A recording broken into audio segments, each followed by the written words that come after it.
యేసుక్రీస్తు చేస్తున్న ఆశ్చర్యకార్యాలు కల్లారా చూసిన తోమా ఎంతగా ఆత్మీయతలో పడిపోయాడండి. ఎంతగా పడిపోయాడో తెలుసా? శిష్యులందరూ కలిసి మేము యేసయ్యను చూసామంటే నమ్మట్లా. ఆయన మా మధ్యకు వచ్చి నిలబడ్డాడు, మాతో నమ్మట్లా. వాస్తవంగా తోమా తన విశ్వాస జీవితంలో పడిపోయాడు, ఆత్మీయతలో పడిపోయాడు, అవిశ్వాసంలో పడిపోయాడు. ఈరోజు మన మధ్య ఎవరైనా ఉన్నారా? ఒకప్పుడు యేసయ్య సేవ చేశాను, ఒకప్పుడు యేసుక్రీస్తును కలిగి జీవించాను, ఒకప్పుడు యేసుక్రీస్తు కోసం జీవించాలి తాపత్రయపడ్డాను, ఒకప్పుడు యేసుక్రీస్తు అడుగుల్లో అడుగు వేసుకుంటూ నడిచాను, బ్రతికితే ప్రభు కోసమే బ్రతకాలి ఆశించాను. నేను మాత్రమే కాదు, నా పిల్లలు కూడా దేవుణ్ణి సేవించాలి ప్రార్థించాను. బ్రతుకుట క్రీస్తే, చావైతే మేలు అన్నట్టుగా దేవుని సన్నిధిలో విజ్ఞాపన చేశాను, విన్నవించాను. కానీ ఏమైందో ఏమో, ఆత్మీయతంతా చల్లారిపోయింది, ఆ రోషమంతా పోయింది, ఆ ప్రార్థన, ఆ పరిశుద్ధత, ఆ ఆత్మీయత ఎందుకో నా నుంచి దూరం అయిపోయింది.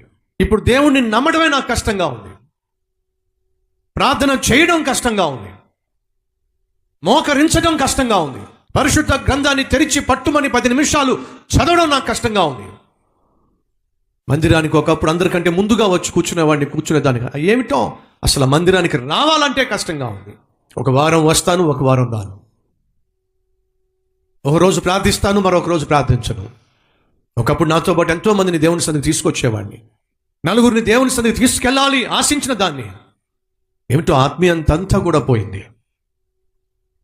నా మీద నాకే అవిశ్వాసము, నా మీద నాకే అపనమ్మకము. ఈరోజు మన మధ్య ఎవరైనా ఉన్నారా? ఒకప్పుడు ఆత్మీయంగా జీవించి ఇప్పుడు ఆత్మీయంగా చల్లారిపోయిన వాళ్ళు, ఒకప్పుడు పరిశుద్ధంగా జీవించి ఇప్పుడు ఆ పరిశుద్ధతను పోగొట్టుకున్నవాళ్ళు, ఒకప్పుడు ప్రభు కోసమే జీవించాలని ఆశించి ఆ ఆతృతను, ఆశను పోగొట్టుకున్న వాళ్ళు మన మధ్య ఎవరైనా ఉన్నారా? ఒకవేళ అలాంటి స్థితిలో మనం ఉన్నట్లయితే మన గురించి యేసు ఏమనుకుంటున్నాడు? అవిశ్వాసాన్ని కనపరిచిన తోమా ఏదో ఒక రోజు దేవుని దగ్గరకు వచ్చి పశ్చాత్తాపపడాల్సిన పరిస్థితి. కానీ యేసు ఎంతగా ప్రేమించాడో తెలుసా తోమాని? తాను దేవునికి దూరం అవుతున్నా సరే యేసుక్రీస్తు కూడా పడ్డాడండి. ఇప్పుడు మీలో చాలా మందికి ప్రశ్న, నేను దేవునికి దూరం అవుతున్నాను, నా పట్ల నా యేసయ్యకున్నటువంటి ఆలోచన ఏమిటి? ఆయన నీ కూడా పడుతున్నాడు, నువ్వు నశించిపోకూడదని నిన్ను బ్రతిమిలాడుతున్నాడు. దేవుడు కోరుతుంది ఏంటో తెలుసా? దేవుడు మనల్ని ప్రేమించాడు, ప్రాణంగా ప్రేమించాడు. తన కుమారుని కంటే ఎక్కువగా నిన్ను నన్ను ప్రేమించాడు.